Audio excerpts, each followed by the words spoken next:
that? Rashid Sahib? Huh? He is my senior friend. I have regard for him. Okay. Assalamu alaikum, Hazur. Hazur, I got one observation and the question, one question. Okay, yes. Once Maulvi Dost Muhammad Sahib Yes. narrated that while he was traveling and he saw two persons were quarreling about the person of the Holy Prophet sallallahu alaihi wasallam. One said Hazur was a Noor and the other said he was a Bashar and had a body. When they could not agree to each other, they said, let us ask Maulvi Dost Muhammad Sahib, who was present there. Did they know his name? Maulvi Dost Muhammad Sahib was present. Did these two quarreling, differing persons know the name of Maulvi Dost Muhammad Sahib? No, they said there is a Maulvi Sahib, let us ask him. Because had they known him to be Maulvi Dost Muhammad, they would never have asked him. No, they said he's a Maulvi Sahib, Yes, let us okay. ask him. Okay. This is my own word that Okay, they asked Maulvi Sahib. Maulvi Sahib.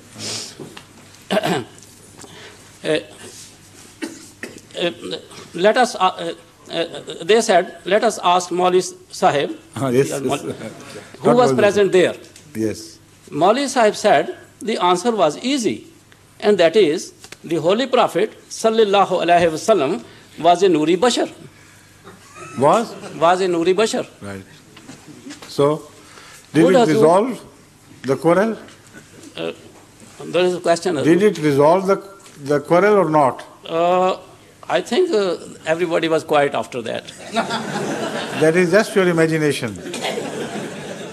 No, It couldn't resolve that issue at all. no, But but the debate should have started. Well, if he was Nuri Bashar, then he couldn't have shadows. And the other person might have said, because he was a Bashar, he must have shadows. So how could the debate end? no. This reminds this is- me of an answer. No, this was Hazur Maulvi Sahib's answer. I know that. I say, if these two quarreling people had any sense in them, they should not have been satisfied with this answer. The debate should have continued on and on, only changing stance. Because it's not a satisfactory answer at all. Nuri Bashar, but the issue is, did he have the shadow or not? A shadow or not? If he was a Bashar, he should have a shadow. If he was a Noor, he should not have a shadow. So where do you place Nuri Bashars? Having a translucent shadow? No, I mean, it was a.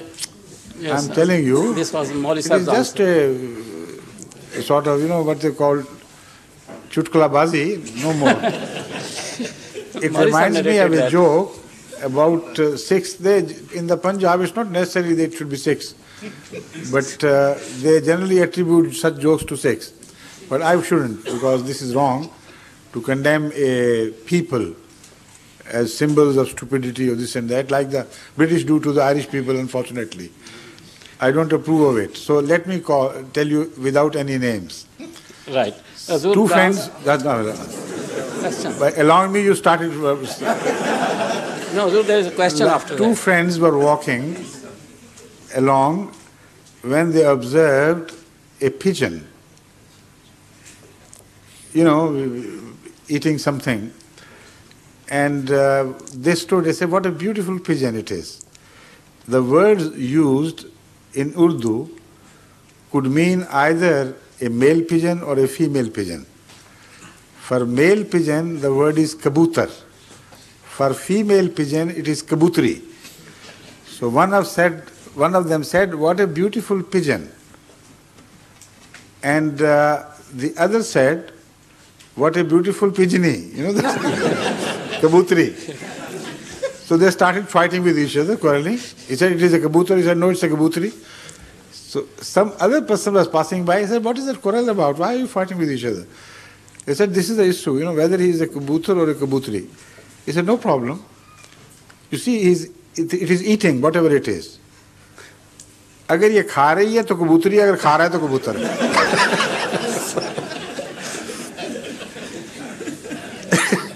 Now in Urdu, the verbs also are feminine or masculine.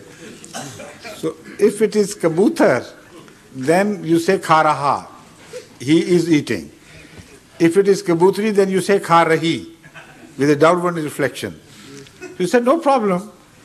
If it is kabutar, he is eating. If he is eating, in the upward direction, the verb used for males, then it is a kabutar. Otherwise, a female. No problem. So then he passed by, and the others, they started fighting again. One said he's kha raha, one said kha rahi hai. So such debates can never come to an end. So there is a question after that. I'm sorry. Okay. Would Hazur most kindly advise us something regarding the Islamic sect who believe that the Holy Prophet sallallahu alaihi wasallam was a nur and had no body? You have told us about them. Already another questioner also mentioned them. Yes. They are the people who are generally called Barelvis in Indo-Pakistan subcontinent. Yes. But this issue is not of only of Indo-Pakistan origin. Yes. This debate started much earlier in some Arab countries maybe, or some other Muslim countries. Yes. But this issue was inherited by this sect in Islam in India, but it took a very pronounced place, occupied a very pronounced place among the sectarian differences.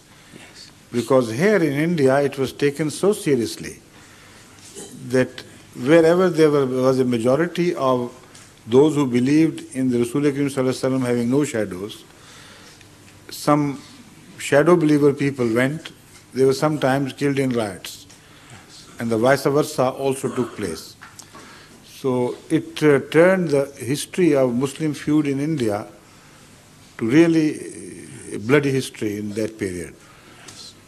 So that is why the divisions were sharpened, and at that period the Saudis, by these believers in no shadow issue, they were hated the most on earth, because they were those who emphasized far more than other sects on Rasul Karim Sallallahu Alaihi Wasallam being a bashar, and went even beyond the normal limits.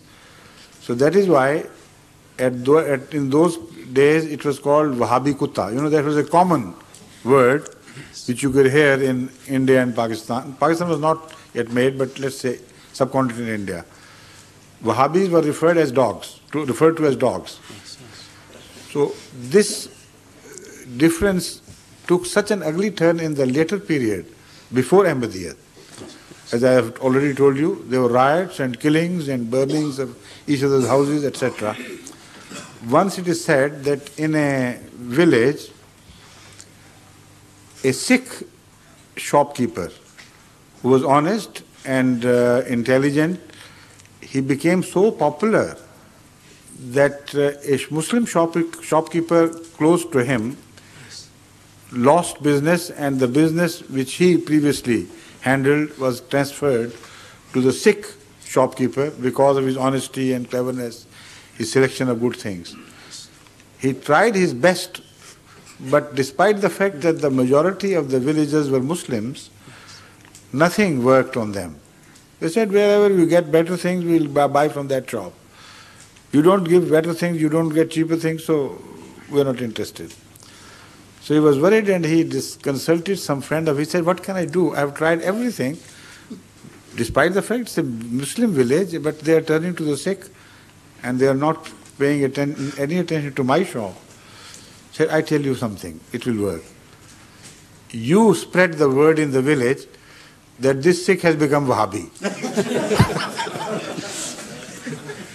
And the moment he did, the entire situation changed and got transformed.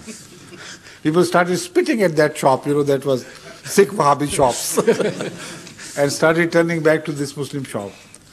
So this is the extent of their ignorance, unfortunately, and their, it is a mockery of religion what they make out of these differences. Yes. Jazakallah.